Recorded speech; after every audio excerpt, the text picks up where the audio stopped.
हिंदी में यूपीएससी की तैयारी से संबंधित प्रोग्राम्स को देखने के लिए सब्सक्राइब करें स्टडी IQ IAS हिंदी।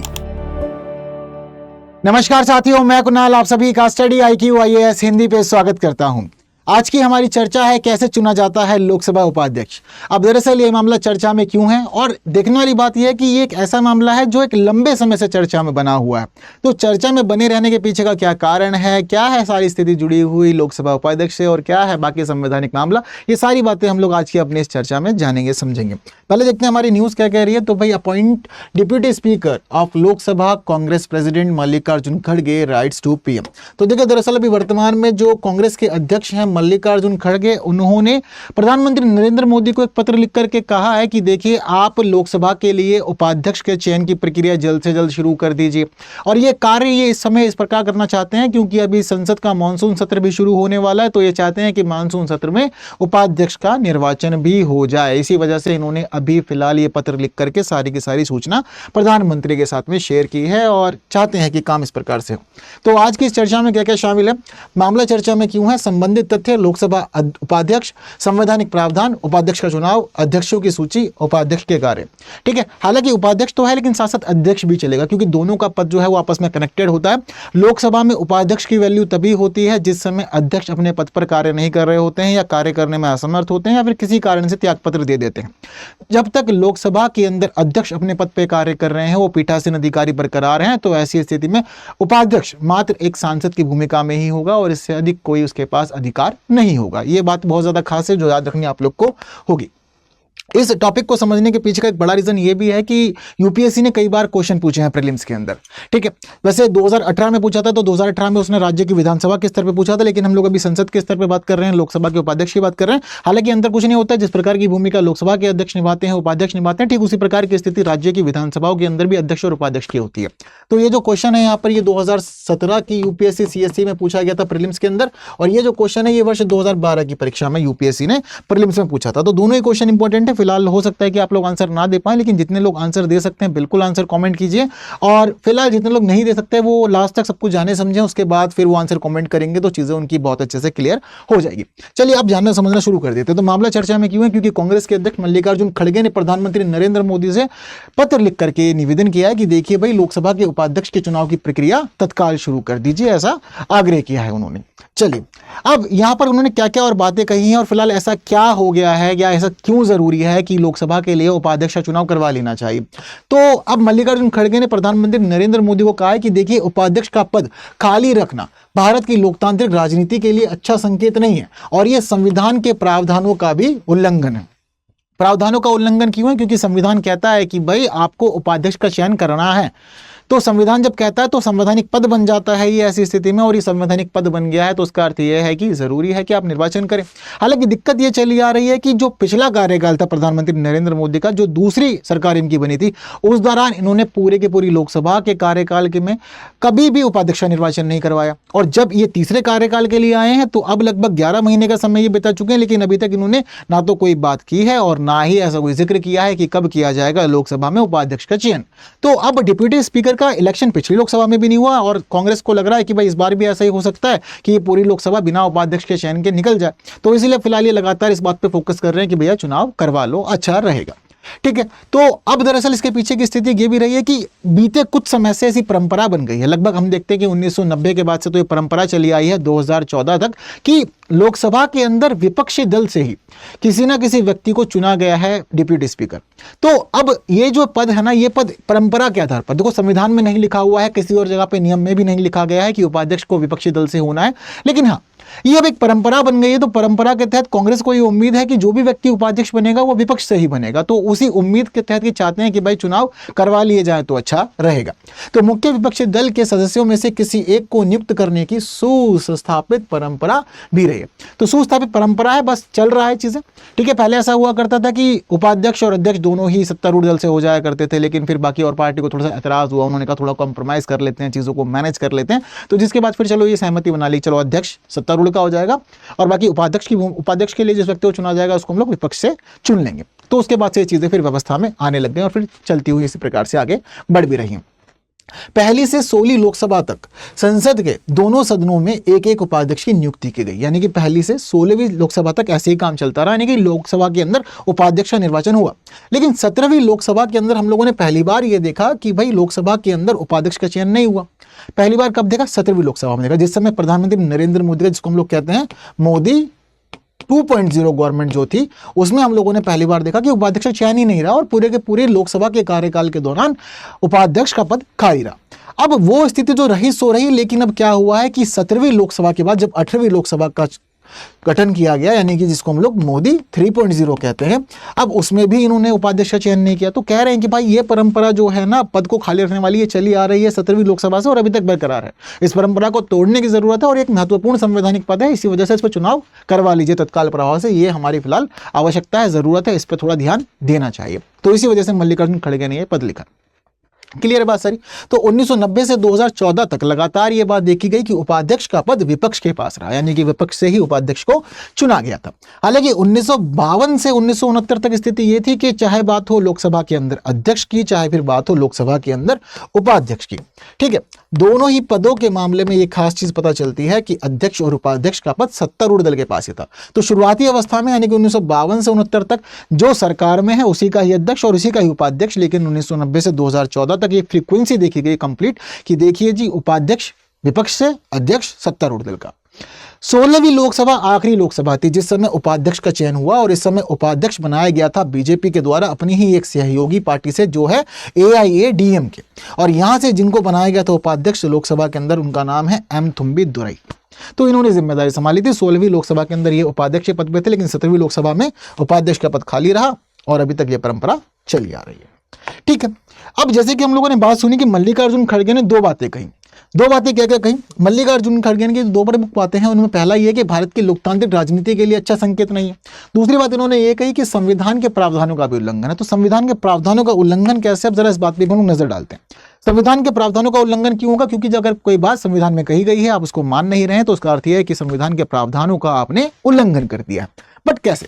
तो संविधान को जब हम पढ़ते हैं तो लोकसभा के अंदर अध्यक्ष और उपाध्यक्ष के मामले में हमें कुछ खास अनुच्छेद देखने को मिलते हैं, जिसमें नाम शामिल है अनुच्छेद 93 का, 94 का और अनुच्छेद 95 का। ये तीन ऐसे हैं जो बातें हमें बताते हैं लोकसभा के अंदर अध्यक्ष या उपाध्यक्ष की। ठीक है, अब अनुच्छेद 93 क्या कहता है? तो देखो अनुच्छेद 93 ये कहता है कि लोकसभा के अध्यक्ष और उपाध्यक्ष दोनों का चुनाव अनिवार्य है। और अनुच्छेद 93 में सीधे तौर पर यह लिखा गया है कि लोकसभा यथाशीघ्र सदन के 2 सदस्यों को अध्यक्ष और उपाध्यक्ष के रूप में चुनेगी। अब जब संविधान ने ही कह दिया कि अध्यक्ष और उपाध्यक्ष दोनों का चुनाव होगा तो ऐसी स्थिति में उपाध्यक्ष का पद भी संवैधानिक बन गया है। लेकिन डिले क्यों हो रहा है? और अध्यक्ष और उपाध्यक्ष के मामले में ये अंतर क्यों आ रहा है कि अध्यक्ष का चयन तो आप कर ले रहे हैं और उपाध्यक्ष का चयन आप नहीं कर रहे हैं? तो देखिए इसके पीछे का रीजन ये होता है कि जब कभी भी लोकसभा का गठन होता है तो हमें यह पता है कि लोकसभा के संचालन के लिए अध्यक्ष को होना जरूरी है। अगर अध्यक्ष नहीं होंगे तो संचालन नहीं होगा। हालांकि शुरुआती तौर पर हम लोग प्रोटेम स्पीकर की नियुक्ति करते हैं। प्रोटेम स्पीकर सबसे वरिष्ठ सदस्य को बनाया जाता है सदन के, लेकिन उनकी जिम्मेदारी केवल इतनी होती है कि बाकी जो सदस्य हैं उन सभी को शपथ वगैरह दिलवा दो, और शपथ वगैरह दिलवाने के बाद में जब तक औपचारिक रूप से अध्यक्ष पद को नहीं ग्रहण कर लेते तब तक आप इसको संभालेंगे और फिर जिम्मेदारी हैंडओवर कर देंगे। लेकिन होता भी ऐसा है कि जिस समय सदन का गठन होता है, लोकसभा का गठन के तुरंत बाद राष्ट्रपति का संबोधन होता है और राष्ट्रपति अपने संबोधन में बता देते हैं कि इस दिन हो जाएगा लोकसभा अध्यक्ष का चुनाव, और उसके बाद फिर तिथि के अनुसार चुनाव होता है और कोई ना कोई एक व्यक्ति उसमें जीत करके इस पद को संभालने लग जाता है। ये पूरी स्थिति बन जाती है। तो जैसे कि हम देख रहे हैं कि पिछली लोकसभा के अंदर भी ओम बिरला अध्यक्ष थे और इस बार भी ओम बिरला ही अध्यक्ष हैं, लेकिन पिछली जो लोकसभा लगी थी उसके अंदर भी कोई उपाध्यक्ष नहीं था और इस वाली अब तक की जो लोकसभा है उसमें भी कोई उपाध्यक्ष नहीं है। पर संविधान कहता है कि दोनों की नियुक्ति करनी है। अब उपाध्यक्ष की नियुक्ति क्यों नहीं हो रही जबकि अध्यक्ष की नियुक्ति हो रही है? तो एक डिले का मामला जो आ रहा है वो आ रहा है जस्ट बिकॉज ऑफ टाइमलाइन। दरअसल संविधान कहता है कि यथाशीघ्र आपको नियुक्ति करनी है, लेकिन संविधान इसके लिए कोई टाइम फ्रेम नहीं देता कि कब तक करनी है। अब यथाशीघ्र का मतलब ये होता है कि फिर सरकार इसको टाल देती है। हालांकि स्थिति ये होती है कि सरकार के बनने के बाद पहले सत्र के अंदर अध्यक्ष का चुनाव हो जाता है और दूसरे सत्र के अंदर उपाध्यक्ष का चुनाव भी करवा दिया जाता है। हालांकि पहले सत्र में भी करवा सकते हैं लेकिन दूसरे सत्र में जनरली करवा लेते हैं, लेकिन इससे डिले नहीं किया जाता है। ठीक है, लेकिन यह है कि यहां पर यथाशीघ्र लिखा हुआ है, टाइमलाइन फिक्स नहीं, जिसकी वजह से डिले होता जा रहा है लगातार उपाध्यक्ष चुनाव में। तो अनुच्छेद 93 कहता है कि भाई 2 सदस्यों को अध्यक्ष और उपाध्यक्ष के रूप में चुना जाएगा। संवैधानिक पद दोनों कर दिए गए हैं यहां पर। इसके अलावा अनुच्छेद 94 कहता है पद को खाली करने के बारे में। अध्यक्ष और उपाध्यक्ष का पद कैसे खाली होगा? तो देखो ये अपने पद से त्यागपत्र दे सकते हैं। अगर ये संसद के अंदर सदस्य नहीं रहेंगे तो ऐसी स्थिति में इनको पद छोड़ना पड़ेगा। इसके अलावा सदन जो है वो इनके खिलाफ प्रस्ताव भी पास करा सकती है, तो त्यागपत्र भी दे सकते हैं। इसके अलावा ये तो ये कुछ 2-3 विकल्प हैं इनके पास जिसके थ्रू ये अपना पद छोड़ सकते हैं। एक, या तो भाई ये त्यागपत्र दे दे, या फिर दूसरा विकल्प ये है कि भाई अपने पद से त्यागपत्र नहीं दे रहे हैं, अपनी सदस्यता से ही त्यागपत्र दे रहे हैं कि भाई संसद में सदस्य नहीं रहना चाहते। और तीसरा विकल्प इनके पास में ये होता है कि भाई फिर ये पद नहीं छोड़ रहे हैं पर सदन इनको हटाना चाहता है तो प्रस्ताव लाके हटा देगा इनको। ये स्थिति भी होती है, तो ये विकल्प होते हैं। हालांकि जो त्यागपत्र वाला मामला होता है, इस वाले मामले में याद रखिएगा कि त्यागपत्र जो होता है वो एक्सचेंज पे चलता है अध्यक्ष और उपाध्यक्ष के मामले में। ठीक है, क्या करते हैं लोग? एक्सचेंज करते हैं। ऐसा क्यों होता है? क्योंकि बात ध्यान रखिएगा कि अध्यक्ष अपना जो त्यागपत्र है वो किसको देगा? उपाध्यक्ष को। और उपाध्यक्ष अपना किसको देगा त्यागपत्र? उपाध्यक्ष अपना त्यागपत्र देते हैं अध्यक्ष को। तो इनका एक्सचेंज चलता है इनमें। क्लियर है बात सारी? हालांकि अपॉइंटमेंट इनके जो होते हैं वो राष्ट्रपति ही करते हैं। राष्ट्रपति के नाम पर अपॉइंटमेंट होती है, चाहे बात प्रोटेम स्पीकर की हो या फिर अध्यक्ष की हो या फिर उपाध्यक्ष की हो। यहाँ पर सिस्टम जो है वो इस प्रकार रहता है, लेकिन ये रेजिग्नेशन आपस में ही शेयर कर लेते हैं। ठीक है, इसके अलावा अनुच्छेद 95 किसकी बात करता है? तो अनुच्छेद 95 ये बताता है कि अब उपाध्यक्ष की भूमिका है क्या। ठीक है, हम लोगों ने अध्यक्ष और उपाध्यक्ष दो लोगों को अपॉइंट तो कर दिया, चुन तो लिया, लेकिन अब किसकी क्या जिम्मेदारी है, किसकी क्या भूमिका है? तो अब यहां हमें पता चलता है कि देखिए भूमिका के मामले में उपाध्यक्ष कब एक्टिव होगा? जिस समय अध्यक्ष अपने पद पे कार्य नहीं करेंगे। तो जिस समय अध्यक्ष अपने पद पे कार्य नहीं करेंगे, उपाध्यक्ष ट्रांसफॉर्म हो जाएगा अध्यक्ष के रूप में। उस समय उपाध्यक्ष को आप उपाध्यक्ष नहीं बोलेंगे, आप क्या बोलेंगे? अध्यक्ष के रूप में वो भूमिका निभा रहा है। और उपाध्यक्ष पीठासीन अधिकारी, यानी कि जो अध्यक्ष की गद्दी होती है उस गद्दी पर बैठ करके जो भी काम करेगा वो सारे के सारे काम अध्यक्ष के रूप में ही स्वीकार किए जाएंगे, अध्यक्ष की तरह ही मान्य होंगे और उसी प्रकार से वो लागू भी होंगे। तो उपाध्यक्ष के काम जो शुरू होता है वो तभी शुरू होता है जब अध्यक्ष अपने पद पर नहीं होते हैं, पीठासीन अधिकारी के रूप में जिम्मेदारी नहीं संभालते हैं। लेकिन जो भी जिम्मेदारी उपाध्यक्ष संभालेंगे उनके सारे काम अध्यक्ष के रूप में अधिसूचित होंगे, ना कि उपाध्यक्ष के रूप में। ये वाली बात ध्यान रखना। तो उपाध्यक्ष का अलग से कोई महत्व नहीं है सदन में, ये बात ध्यान रखना। उपाध्यक्ष का सदन में अलग से कोई महत्व नहीं है। उपाध्यक्ष का महत्व तब है जब अध्यक्ष अपने पद पर नहीं होते हैं, तब ये अध्यक्ष के रूप में सारा का सारा काम संभाल लेते हैं। अब बात करें कि भाई चुनाव की स्थिति क्या है, चुनाव होता कैसे है लोकसभा के अंदर उपाध्यक्ष का। तो देखो अध्यक्ष का चुनाव कैसे होता है? जो सत्तारूढ़ दल होता है वो अपने एक सदस्य अपॉइंट कर दे, मतलब प्रस्तावित कर देता है कि भाई हम चाहते हैं कि ये बन जाए अध्यक्ष। उसका चुनाव होता है, सामान्य बहुमत से जिसको चुना जाता है वो व्यक्ति फिर चुन लिया जाता है। अगर कॉम्पिटिशन होता है तो अगर विपक्ष भी किसी को उतारता है तो चुनाव करवाते हैं, जिसके पक्ष में ज्यादा मतदान होता है वही फिर चुन लिया जाता है लोकसभा के अंदर अध्यक्ष। ठीक वही स्थिति होती है लोकसभा उपाध्यक्ष के मामले में भी। ठीक है, तो लोकसभा या राज्य विधानसभाओं में नए सदन के प्रथम सत्र में अध्यक्ष का चुनाव कराने की प्रथा रही है। तो पहले सत्र में ही अध्यक्ष का चुनाव करवा लिया जाता है। प्रोटेम स्पीकर इस समय क्या करते हैं कि वो 2 दिन तक शपथ ग्रहण और प्रतिज्ञान को पूरा कर लेते हैं। तो प्रोटेम स्पीकर के इस काम के बाद में फिर अध्यक्ष आते हैं, फिर वो मुख्य काम संभालते हैं, पर चुनाव के बाद ही इनकी नियुक्ति राष्ट्रपति के द्वारा की जाती है। ठीक है, तो उपाध्यक्ष चुनाव की स्थिति भी यही है। बस अध्यक्ष का चुनाव पहले सत्र में होता है, उपाध्यक्ष का चुनाव जनरली दूसरे सत्र में करवा लेते हैं, लेकिन इससे ज्यादा डिले नहीं करते हैं। हालांकि कराना चाहो तो पहले सत्र में भी कर सकते हो, कोई रोकेगा नहीं इस काम के मामले में भी। ठीक है, लेकिन माना जाता है कि 2 के बाद नहीं टालना चाहिए। लेकिन बीजेपी की गवर्नमेंट में जब मोदी 2.0 सरकार थी तो भी टाला गया, और मोदी 3.0 सरकार के अंदर भी इसको टाला ही जा रहा है लगातार। ठीक है, क्लियर है बात सारी की सारी। तो लोकसभा में उपाध्यक्ष का चुनाव लोकसभा की प्रक्रिया और कार्य संचालन नियमों के नियम 8 से होता है। कैसे होता है? प्रक्रिया और कार्य संचालन नियमों के नियम 8 से होता है उपाध्यक्ष का चुनाव। और इसके लिए तिथि जो होती है वो अध्यक्ष तय करते हैं, नाम विपक्ष प्रस्तावित करता है या फिर दोनों पक्ष प्रस्तावित कर देते हैं कि भाई हम चाहते हैं कि इस व्यक्ति को बनाया जाए उपाध्यक्ष। तो वैसे तो खैर नाम पहले प्रस्तावित होता है, नाम प्रस्तावित होने के साथ साथ पता चलता है कि अध्यक्ष चुनाव के लिए तिथि ला देते हैं, और उसके बाद क्या होता है कि फिर साधारण बहुमत से चुन लिया जाता है। तो जितने सदस्य मौजूद होंगे, चाहे अध्यक्ष की बात हो चाहे उपाध्यक्ष की बात हो, उपस्थित और मतदान करने वाले सदस्यों के साधारण बहुमत से ही चुना जाता है अध्यक्ष और उपाध्यक्ष दोनों को। और ये बात ध्यान रखनी है कि अध्यक्ष और उपाध्यक्ष दोनों ऐसे लोग होते हैं कि जो सदन के भंग होने तक अपने पद पर रहते हैं। हालांकि अध्यक्ष का पद तो एक ऐसा पद होता है कि सदन के भंग होने के बाद अगली लोकसभा के चुनाव होने के बाद सरकार बनने तक वो व्यक्ति अपने पद पर रहते हैं। जब अगली सरकार का चयन हो जाता है तब जाकर के वो अपने पद को छोड़ते हैं। तो लोकसभा के अध्यक्ष का पद इतना अधिक महत्वपूर्ण होता है। क्लियर है बात सारी? तो लोकसभा के अध्यक्षों का पैनल, ये भी एक खासियत है। देखो मान लो कि अगर कभी हम जानते हैं कि अगर अध्यक्ष अपने पद पर नहीं रहेंगे तो कौन संभालेंगे? सारा काम संभालेंगे उपाध्यक्ष। पर मान लो कि कभी ऐसा हो जाए कि अध्यक्ष और उपाध्यक्ष दोनों ही बिजी हैं और दोनों ही अपने पद को नहीं संभाल सकते, तो जिम्मेदारी कौन संभाले? तो ऐसी स्थिति में क्या होता है कि अध्यक्ष के द्वारा लोकसभा की प्रक्रिया और कार्य संचालन नियमों के नियम 9 का पालन करते हुए एक लिस्ट बनाई जाती है, और लिस्ट बनाई जाती है 10 सदस्यों की। कितने सदस्यों की? अधिकतम 10 सदस्यों की आप लिस्ट बनाते हैं। ये जो 10 सदस्य होते हैं, इनमें यह देखा जाता है कि कौन कौन व्यक्ति अध्यक्ष और उपाध्यक्ष दोनों की ही अनुपस्थिति में जिम्मेदारी संभाल सकता है। तो अधिकतम 10 नाम चुने जाते हैं सदन से।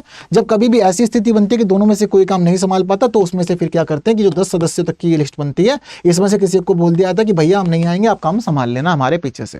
तो ये स्थिति होती है लोकसभा के अध्यक्षों के पैनल की। इसके अलावा अब कार्य क्या है लोकसभा में डिप्टी स्पीकर के यानी कि उपाध्यक्ष के? तो देखो ये वाली बात ध्यान रखनी है कि लोकसभा में उपाध्यक्ष के कार्य वही हैं जो कार्य अध्यक्ष के होते हैं। जब अध्यक्ष कार्य नहीं कर रहे होंगे तो ही उपाध्यक्ष एक्टिव हो जाएंगे और वो अध्यक्ष बनकर के सारी की सारी जिम्मेदारियां संभाल लेंगे। ठीक है, तो सदन की अध्यक्षता करते हैं कब? जब लोकसभा के अंदर अध्यक्ष जो है वो नहीं पद पे कार्य कर रहे होते। अब जिस समय लोकसभा के अंदर उपाध्यक्ष अध्यक्ष बन जाएंगे तो फिर अध्यक्ष की तरह फिर वो निर्णायक मत का इस्तेमाल करेंगे। जब कभी भी दोनों मत बराबर हो जाते हैं तो फिर ऐसी स्थिति में वो अपना मत देकर बताते हैं कि किस तरफ पलड़ा भारी करना है। सदन की व्यवस्था भी करते हैं, तो अनुशासन करना, वाद विवादों का निपटाना, ये फैसला करना कि क्या विधेयक धन विधेयक है या नहीं है। ठीक है, तो ऐसी जिम्मेदारियां जो होती है वो भी फिर उपाध्यक्ष के पास आ जाती है क्योंकि वो अध्यक्ष बन चुके हैं। ठीक है, कमेटी के अंदर भी भूमिका होती है। तो डिप्टी स्पीकर क्या करते हैं? अक्सर संसदीय समितियों के अंदर भी ये शामिल होते हैं और कुछ समितियों का नेतृत्व भी करते हैं। तो ये यहाँ पर थोड़ी कमेटियों की भूमिका इनकी होती है। बाकी स्पीकर के कर्तव्यों की स्थापित पूरी तरह से निर्वहन ये करते हैं और सदस्यों के साथ समन्वय भी ये स्थापित करते हैं।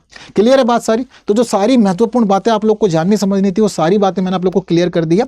अब इन सारी बातों को क्लियर करने बाद मुझे लगता है कि आपको परेशानी नहीं होगी, आप इन प्रश्नों का उत्तर दे सकते हैं। तो मुझे इन प्रश्नों का उत्तर आप लोगों से चाहिए कॉमेंट बॉक्स में। तो जल्दी से इन प्रश्नों का उत्तर आप लोग मुझे कॉमेंट करके बताइए क्या होगा। देखते हैं अगर आप लोग के सामने ये प्रश्न आता तो कितने लोग सही करते। इसके अलावा मुझे इस प्रश्न का भी उत्तर आप लोगों से कमेंट में चाहिए, तो इसका उत्तर भी मुझे आप लोग कमेंट में जरूर बताएंगे। इसके अलावा आप लोगों के लिए एक इन्फॉर्मेशन ये है कि आज से शुरू हो रही है, यानी कि आज रात 12 बजे से शुरू हो रही है हमारी एक सेल जिसका नाम है ग्रेट लर्निंग फेस्टिवल। ये 15 जून तक के लिए एक्टिवेट है, जहां आप लोग को बेस्ट डिस्काउंट मिलेगा हमारे P2I फाउंडेशन कोर्स, इसके अलावा हमारे बाकी और कोर्सेज पे भी। तो जितने लोग 2026 की परीक्षा के लिए तैयारी कर रहे हैं वो सभी लोग जल्दी से एनरोल कर लीजिए क्योंकि बहुत भारी डिस्काउंट है। ऐसा डिस्काउंट का ऑफर बार बार नहीं मिलता। P2I कोर्स है, प्रीलिम्स मेंस इंटरव्यू तीनों ही चरणों की तैयारी आप लोगों की करवाई जाएगी। इसके साथ साथ आप लोग को हैंड रिटन नोट्स भी मिलेंगे, क्लासेस रेगुलर बेसिस में मिलेगी, 1-to-1 मेंटरशिप भी मिलेगी, मंथली टेस्ट में टॉप परफॉर्मर को 11,000 का प्राइस भी दिया जाएगा और इसके साथ ही अगर आप प्रीलिम्स क्लियर करते हैं तो पूरी फीस आपकी वापस भी कर दी जाएगी। पर ये बेस्ट डिस्काउंट कैसे मिलेगा? KL लाइव कोड यूज करके। KL लाइव कोड लगाएंगे, बेस्ट डिस्काउंट मिलेगा और 26,999 आपको फीस उस समय देनी होगी, वरना आपकी फीस ज्यादा रहेगी। तो आपके लिए खास मौका है, एनरोल कीजिए खुद को 15 जून से पहले जल्द से जल्द। इसके अलावा मेरे साथ कहां जुड़ना है? टेलीग्राम, इंस्टाग्राम, फेसबुक और एक्स पे, इन सभी जगह आप जुड़ सकते हैं। टेलीग्राम चैनल पे जुड़िएगा फाइल लेने के लिए। तो फिलहाल आज की क्लास में इतना ही। जितनी महत्वपूर्ण बातें हमें करनी थी वो सारी बातें हम लोगों ने कर ली है, जानी है, समझ ली है। उम्मीद करता हूं सेशन इन्फॉर्मेटिव लगा होगा, इसलिए बाकी लोगों तक शेयर जरूर करना है। जिन्होंने सेशन को लाइक नहीं किया लाइक जरूर कर दीजिएगा। बाकी की बातें होंगी आने वाली और क्लासेस में कुछ नए विषयों के साथ। तब तक के लिए दीजिए मुझे विदा। Thank you so much. जय हिंद। हिंदी में यूपीएससी की तैयारी से संबंधित प्रोग्राम्स को देखने के लिए सब्सक्राइब करें स्टडी IQ IAS हिंदी।